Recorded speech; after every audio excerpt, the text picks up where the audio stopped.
बिस्मिल्लाहिर्रहमानिर्रहीम। बोलते कालम के साथ मैं आमिर रज़ा खान। और लेबनान में जंग जो है शदीद शिद्दत अख्तियार कर गई है। हिजबुल्लाह ने ताज़ा तरीन हमलों में इसराइल की ईंट से ईंट बजा दी है। रॉकेट्स के इतने बड़े हमले किए जो इससे पहले कभी नज़र नहीं आए, और इसकी बुनियादी वजह यह है कि इसराइल ने जंग बंदी के मंसूबे को, जो कि पाकिस्तान में तय पाना है, इन मुज़ाकरात को सबोताज करने के लिए एक चाल चली और लेबनान पर हमला किया, जिसमें 245 से ज़ायद लोग शहीद हुए, सैकड़ों जो हैं गाड़ियाँ तबाह हुई और कई दर्जनों बिल्डिंगें जो हैं उनको ज़मीन बोझ कर दिया गया। इन ताज़ा तरीन हमलों का जवाब हमास ने हिजबुल्लाह ने देना ही देना था, और हिजबुल्लाह ने दिया। और उसने इतने रॉकेट्स बरसाए हैं कि इसराइलियों को या यहूदियों को अब जाए पनाह नहीं मिल रही है। जो कल तक इस बात पर खुश थे कि जंग बंद होगी और उनको खंदकों से निकाल कर घरों में आबाद होने का मौका मिलेगा, उनकी खुशियां जो हैं हिजबुल्लाह ने छीन ली हैं। और इसकी बुनियादी वजह मैंने आपको बता दी कि नेतन्याहू की ज़िद है, जिसकी बुनियाद पर ये जंग दोबारा शुरू हो गई है। और ये जंग का शुरू होना जो है ये इंतहाई ख़तरनाक है। दूसरी तरफ डोनाल्ड ट्रंप धमकी लगा रहे हैं कि अगर जो है शराइत तय ना पाई तो शूटिंग दोबारा शुरू हो जाएगी। वो उनकी तस्वीर जो है शूटिंग वाली वो भी साथ में आ रही है। जी डी वेंस जो कि नायब सदर हैं, उनकी क़यादत में वफ़द ने आना है, और उसने वफ़द ने भी ये कह दिया कि हमने तो भाई लबनान की जंग का जिक्र नहीं किया था। मुझे ये जो है इसको क्या कहा जाएगा कि मुझे ये मुज़ाकरात जो हैं, ये सीज़ फायर है, ज़्यादा अरसा जारी रहता नज़र नहीं आ रहा, क्योंकि इसकी बुनियादी वजह ईरान जो है वो लेबनान के बग़ैर ये बात तस्लीम नहीं करेगा कि सिर्फ़ ईरान में अमन हो, गज़ा, फ़लस्तीन और लेबनान के अंदर या शाम के अंदर उसी तरह से मारा मारी जारी रहे। और अमेरिका जो है वो चाहता है कि वो जिस जंग में इन्वॉल्व है, अमेरिका सिर्फ़ और सिर्फ ईरान जंग में इन्वॉल्व है, लेबनान जंग में नहीं है। लेबनान में कोई अमरीकी त्यारा, कोई अमरीकी टैंक, कोई अमरीकी फ़ौजी जो है वो नहीं गया। ये टोटली और प्योरली जिसको बोला जाएगा IDF का, यानी इज़राइली डिफेंस फोर्सेस का जो है वो जंग है, जो कि लेबनान में हिजबुल्लाह और इज़राइली अफवाज के मबैन हो रही है। हिजबुल्लाह ने गो के बहुत बड़ा नुकसान पहुँचाया है। इसके 100 से ज़ायद टैंक्स और बख्तरबंद गाड़ियाँ तबाह कर रखी हैं। इसके सैकड़ों फ़ौजी जो हैं उनको जहन्नम वासिल कर चुका है, और हिजबुल्लाह अब भी रॉकेट्स बरसा रहा है। हिजबुल्लाह ने इनके एक हेलीकॉप्टर के गिराए जाने का भी जो थी, ये ख़बर भी हमने कुछ दिन पहले आपसे डिस्कस की थी। तो हिजबुल्लाह इनका जवाब, भरपूर जवाब दे रहा है। हाँ, ये एक बाकायदा फ़ौज नहीं है, इसके पास एयर डिफेंस सिस्टम उस तरह से फॉल नहीं है कि ये जहाज़ों, जो आने वाले जहाज़ हैं, उनको गिरा सके।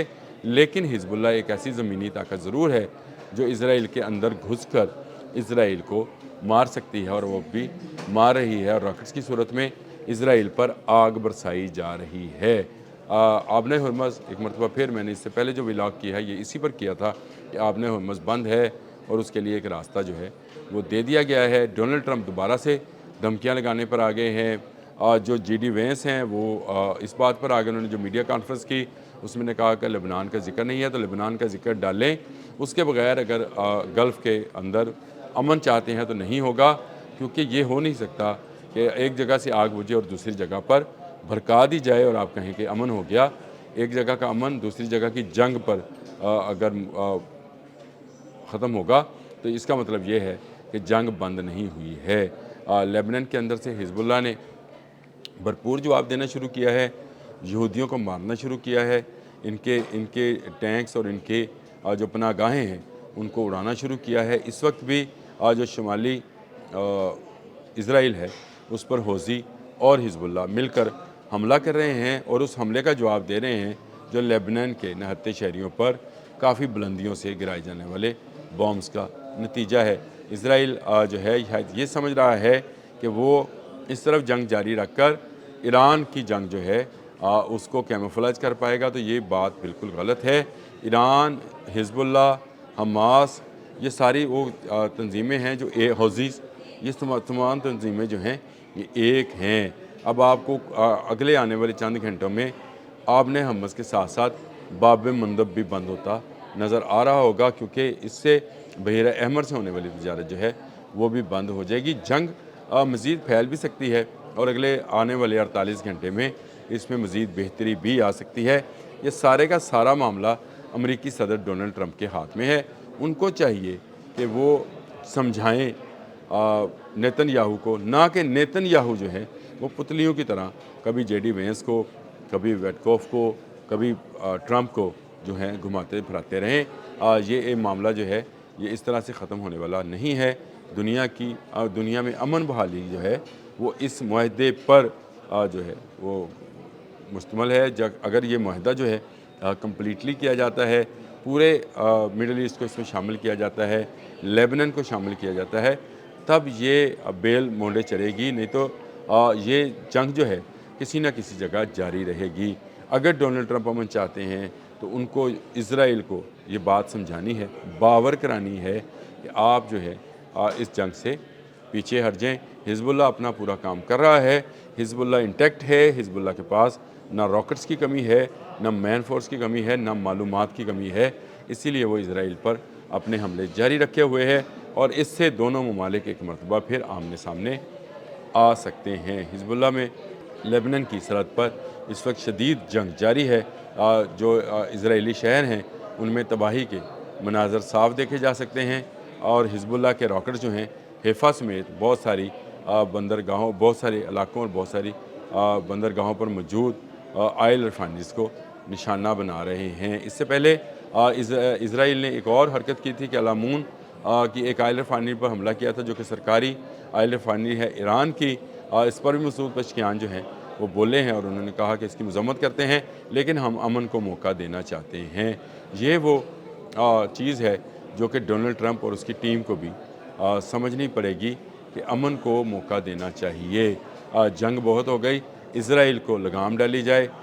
فرانس کے صدر جو ہیں وہ بھی اس معاملے میں بہت زیادہ متحرک نظر آتے ہیں، ٹیلی فونز کر رہے ہیں اور انہوں نے بھی یہ مطالبہ کر دیا ہے کہ لیبنان کو اس معاہدے کا حصہ بنایا جائے۔ یہ خبریں سامنے آئی ہیں کہ انہوں نے یہ باقاعدہ جو ہے ایمینول میکرون نے یہ بات جو ہے کی ہے کہ لیبنان کو جب تک حصہ نہیں بنایا جائے گا یہ امن مذاکرات کامیاب نہیں ہوں گے۔ میرا خیال ہے کہ فرانس کو اب اور زیادہ مداخلت کرنا پڑے گی، فرانس کو اور زیادہ سخت زبان استعمال کرنا پڑے گی تاکہ اسرائیل کو دنیا کا امن تباہ کرنے سے روکا جا سکے۔ جو پریشر اس وقت ہمیں اپنے ملک کے اندر نظر آتا ہے، مہنگائی کا، آئل پرائسز کا، بے روزگاری کا، یہی پریشر اس وقت یورپ اور امریکہ پر بھی ہے۔ اسرائیل میں تو چلے ہیں ہی کہ وہاں سے کمپنیز بھاگ رہی ہیں، مڈل ایسٹ کے اندر سے بھی کمپنیز بھاگ رہی ہیں، لیکن یہ سارے کا سارا پریشر صرف اس لیے ہے کہ اسرائیل اپنی توسیع پسندی اور اپنے گریٹر اسرائیل کے پروگرام کو ختم نہیں کرنا چاہتا ہے کہ اس کو مزید بڑھاوا دیا جائے اور اس بڑھاوے کی صورت میں مزید تباہی جو ہے وہ دنیا دیکھے گی۔ اس کو ابھی سے ختم ہو جانا چاہیے۔ ہفتے کے روز ہونے والے مذاکرات جو ہیں با مقصد ہونے چاہیے اور با عمل ہونے چاہیے۔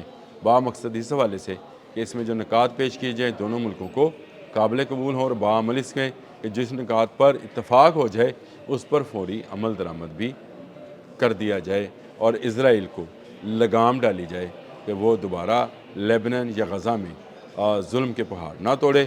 اگر وہ یہ کام کرے گا ظلم بھی ہو اور امن رہے، کیا ممکن ہے؟ تم ہی کہو۔